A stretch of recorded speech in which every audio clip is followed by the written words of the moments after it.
नमस्ते। मैं सुशीला देवी अपने चैनल पर आप सबके स्वागत करती हूँ।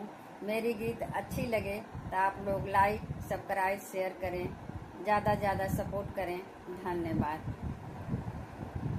आमवा महुआ के झूमे डरिया है जी, आमवा महुआ के झूमे डरिया, तनी ताकना वाला माँ हो हमारे वोरिया, तनी ताकना वाला माँ हो हमारे वोरिया।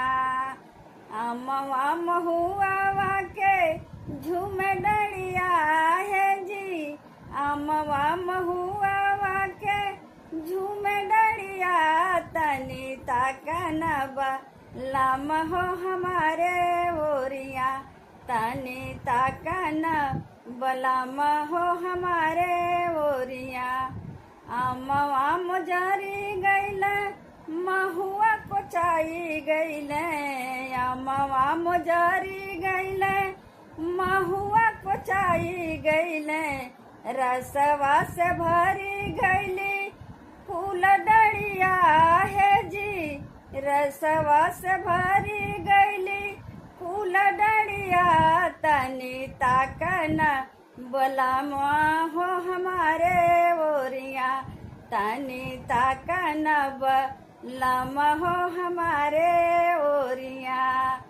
महुआ बिना ना गैलो महुआ बगियावा, महुआ बिना ना गैलो महुआ बगियावा, रहिया छकेला दे वार पपिया है जी, रहिया छकेला दे वार पपिया, तनी ताकन बलामा हो हमारे ओरिया, तनी ताकन बलामा हो हमारे ओरिया, रहिया छकेला दे वार पपिया है जी, रहिया छकेला दे वर पपिया, तनी ताकना बलामा हो हमारे ओरिया, तनी ताकना बलामा हो हमारे ओरिया।